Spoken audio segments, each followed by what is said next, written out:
సమాధి స్థితిలో ఉన్నటువంటి వాడుగా చెప్తారు. సమాధి స్థితి అన్నప్పుడు ఒక భక్తుడు, ఒక శిష్యుడు ఓ గురువు దగ్గరికి వెళ్తారు.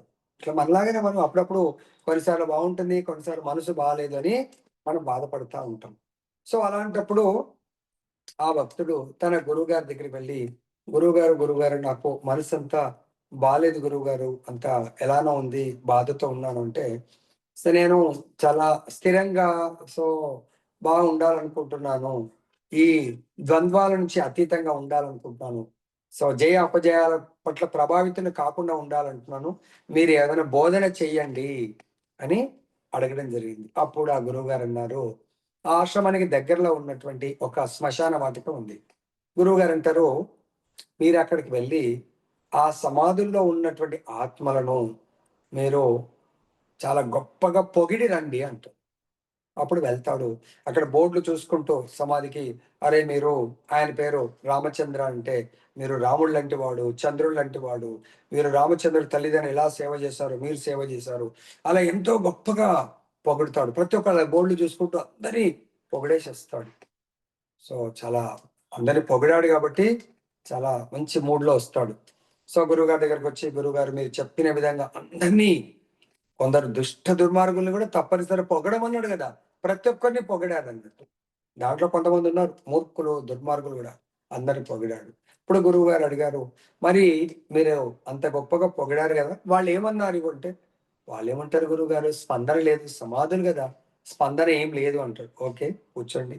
కొంత నీళ్ళు గిల్లు తాగిన తర్వాత ఇప్పుడు మళ్ళీ వెళ్ళి ఎవరెవరినైతే పొగిడారో వాళ్ళందరిని నిందించి, తిట్టి, వాళ్ళందరిని కూడా చివాట్లు పెట్టి రండి అంటాడు. క్రిటిసైజ్ చేసి రమ్మంటాడు. సరే, గురువుగారు చెప్పారు. సో, కాబట్టి మళ్ళీ వెళ్ళి వాళ్ళందరినీ సో, ఆయనకు పదాలన్నీ కూడా వెతుక్కుంటూ వాళ్ళని తిట్టి, నిందించి వస్తాడన్నట్టు. సో, అప్పుడు ఇప్పుడేమన్నారు సమాధుల్లో ఉన్న ఆ ఆత్మలంటే, గురువుగారు వాళ్ళు సమాధుల్లో ఉన్నారు గదా! వాళ్ళకి మనలాంటి దేహం లేదు గదా! ఏమీ స్పందన లేదు అంటాడు. అప్పుడు గురువుగారంటారు, "ఆ విధమైనటువంటి జీవితాన్ని గడపాలా? మనల్ని ఎవరైనా పొగిడితే వాటికి స్పందించదు. ఆ పొగడ్తలు మనయి గావు. అర్థమైందా? ఆత్మ పొగడ్తలు స్వీకరించదు దేహమే. కాబట్టి నువ్వు ఆత్మ అనుకున్నప్పుడు పొగడ్తలను స్వీకరించకు. ఇంకొకడు మనల్ని ఎన్ని పనులు చేసినా తిడతా ఉంటాడు. ఆ తిట్లు, అవమానాలు, గ్ అవమానాలు, పొగడ్తలు, సన్మానాలు గూడా దేహానికే. తిట్లు, తర్వాత అవమానాలు గూడా దేహానికే. ఆత్మకుండవు. కాబట్టి నువ్వు ఆత్మ అని జీవించాలంటే పొగడ్తలకు ప్రభావితుడివి కాకు. నిందలకు గూడా ప్రభావితుడివి కాకూడదు.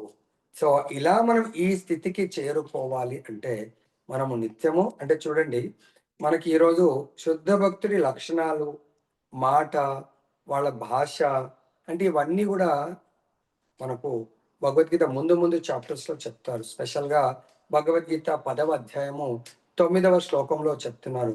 మచ్చిత్త మద్గత ప్రాణ బోధయంత పరస్పరం కథయంతశ్చ మాం నిత్యం తుషంతి చ రమంతి చ.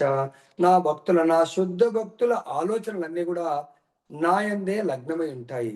అంతేకాకుండా వాళ్ళు నోరు విప్పితే, చెవులను ఓపెన్ చేస్తే, వాళ్ళ చెవులు కేవలం భగవత్ కథామృతం కొరకు, శ్రవణం చేయడానికి కొరకు, వాళ్ళ నోరు మాటలు ఏదైనా మాట్లాడారంటే, భగవంతుడి యొక్క నామ, రూప, గుణ, లీలలను కీర్తించడానికి మాత్రమే మాట్లాడతారు. మాట భగవంతుడి సెంటర్ పాయింట్‌గా ఉంటుంది. భక్తుల గురించి గ్లోరిఫై జేయడానికి ఉంటుంది.